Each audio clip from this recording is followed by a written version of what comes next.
अयोध्या तो बस झांकी है, काशी मथुरा बाकी है। जहां जहां दाग है सब साफ किया जाएगा। बाबरी विध्वंस में आरोपी रहे बीजेपी नेता विनय कटियार ने कभी यह बयान दिया था कि अयोध्या की तरह अब काशी मथुरा को भी वो मुक्त कराएंगे। हम आंदोलन के लिए तैयार हैं। ये नारा यूं तो आजादी के कई दशक बाद सामने आया, लेकिन देश के पहले प्रधानमंत्री पंडित जवाहरलाल नेहरू को इसकी आशंका आजादी के कुछ दिन बाद ही हो गई थी। जब साल था 1949 और दिन था 21-22 दिसंबर की सर्द रात अयोध्या की बाबरी मस्जिद में, तब भगवान राम समेत दूसरे देवी देवताओं की मूर्तियां रख दी गई थी। नेहरू ने तब तुरंत संयुक्त प्रांत यानी आज के यूपी के तब के मुख्यमंत्री गोविंद बल्लभ पंत से बात की थी। नेहरू ने तभी भविष्य की तस्वीर को आशंका जताते हुए कहा था कि हम गलत नजीर पेश कर रहे हैं। उन्होंने ये भी कहा था कि हम हमेशा के लिए एक फसाद खड़ा करने जा रहे हैं। नमस्कार, मैं हूं कुलदीप द्विवेदी और आप देख रहे हैं वन इंडिया हिंदी। प्रधानमंत्री पंडित जवाहरलाल नेहरू ने 26 दिसंबर 1949 को तब के यूपी के मुख्यमंत्री गोविंद बल्लभ पंत को टेलीग्राम किया, जिसमें उन्होंने लिखा था, मैं अयोध्या के घटनाक्रम से चिंतित हूं। उम्मीद करता हूं कि आप जल्दी से जल्दी इस मामले में दखल देंगे। ये खतरनाक उदाहरण पेश किए जा रहे हैं जिनके बुरे परिणाम होंगे। इसके बाद अयोध्या के मामले में 16 जनवरी 1950 को फैजाबाद के सिविल जज की अदालत में मुकदमा दायर किया गया था। दरअसल 5 फरवरी 1950 को नेहरू ने फिर पंत को लिखा और कहा, मुझे बहुत खुशी होगी कि अगर आप मुझे अयोध्या के हालात के बारे में सूचना देते रहें। आप जानते हैं कि इस मामले के पूरे भारत और खासकर कश्मीर में जो असर पैदा हुआ है उसको लेकर मैं बहुत चिंतित हूँ। मैंने आपको सुझाव दिया था कि अगर जरूरत पड़े तो मैं अयोध्या चला आऊंगा।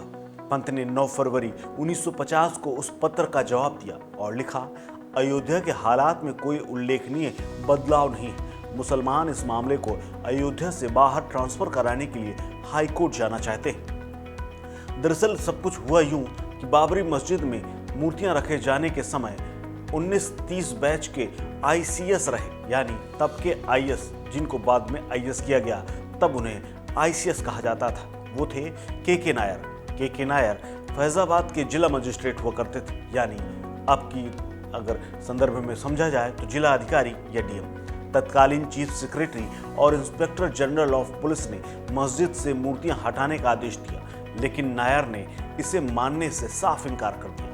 उन्होंने कहा कि वो अपने अधिकार क्षेत्र में ऐसा आदेश लागू नहीं कर सकते, क्योंकि इस बात की पूरी तरह से वो वाकिफ हैं कि इसमें बेगुनाह जिंदगियों की काफ़ी तकलीफें उन्हें झेलनी पड़ेंगी। नायर को तत्काल उनकी इस नाफरमानी के बाद हटा दिया गया और वो बाद में जनसंघ के टिकट पर लोकसभा का चुनाव लड़े और बलरामपुर से सांसद बन गए। नेहरू ने अपने पत्र में जिन राघव दास का भी एक जिक्र किया था, उनका पूरा नाम राघवेंद्र शेष अप्पा पाचापुरकर उर्फ बाबा राघव दास था।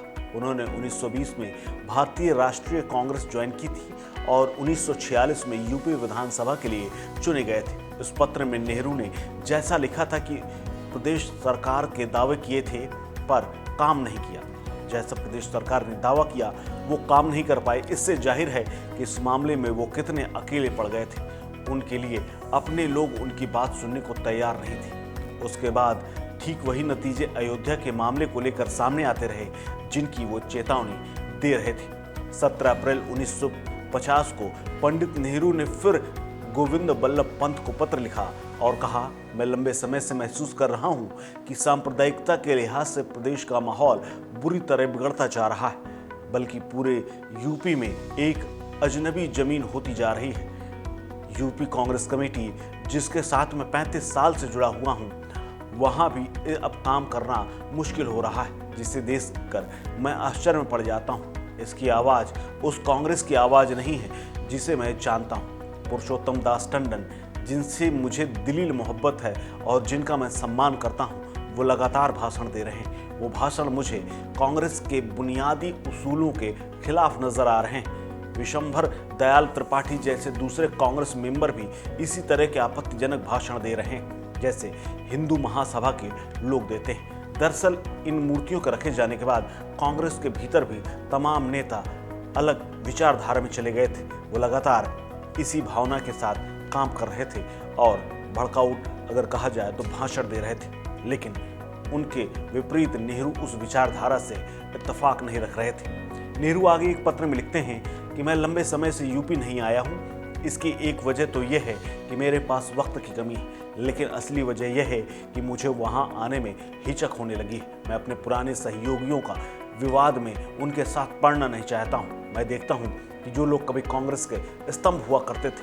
आज सांप्रदायिकता ने उनके दिलो दिमाग पर कब्जा कर लिया है। मस्जिद और मंदिर के मामले में जो कुछ भी अयोध्या में हुआ और होटल के मामले में फैजाबाद में जो हुआ वो बुरा हुआ, लेकिन सबसे बुरी बात यह है कि ये सब चीज़ें हुई और हमारे अपने लोगों की मंजूरी सी हुई और वे लगातार ये काम करते रहे। दरअसल आपको बता दें कि फैजाबाद में एक मुस्लिम होटल हुआ करता था जिसको मुसलमानों ने खाली कर दिया था। उसके बाद हिंदू महासभा के लोगों ने उस पर कब्जा कर लिया था। इसी का नेहरू जी ने उस पत्र में जिक्र किया था। नेहरू ने आगे ये भी लिखा कि किस तरह से मुसलमानों पर पाकिस्तान जाओ जैसे फिरके कसे जा रहे हैं, उनकी महिलाओं पर भद्दी टिप्पणियां की जा रही। मुख्यमंत्री पंत ने इस पत्र का जवाब दिया और उन्होंने कहा वह इन जातियों के लिए शर्मिंदा है। इस पत्र में एक होटल का जिक्र भी है। दरअसल फैजाबाद में उसी होटल को जिसको प्रशासन ने खाली कराया था, उसे अगले ही दिन एक हिंदू परिवार ने कब्जा कर लिया था। 9 जुलाई 1950 को नेहरू ने संयुक्त प्रांत के गृह मंत्री रहे लाल बहादुर शास्त्री को पत्र लिखा। उन्होंने कहा मुझे ऐसा लगता है कि अयोध्या में हालात बद से बदतर होते जा रहे हैं। इस बात का पूरा अंदेशा है कि इस तरह की समस्याएं मथुरा और दूसरे स्थानों में फैल जाएं। मुझे सबसे ज़्यादा तकलीफ इस बात की हो रही है कि हमारा कांग्रेस संगठन इस मामले में कोई दिलचस्पी नहीं दिखा रहा है और राघव दास और विशंभर दयाल त्रिपाठी जैसे कई कद्दावर कांग्रेसी उस तरह का प्रोपोगंडा चला रहे हैं जिसे हम सिर्फ सांप्रदायिक कह सकते हैं और जो कांग्रेस की नीतियों के खिलाफ है। नेहरू ने एक डर और जताया था। उन्होंने कहा था कि देश किसी तबाही की ओर बढ़ रहा है। हमने देखा है कि तबाही आई।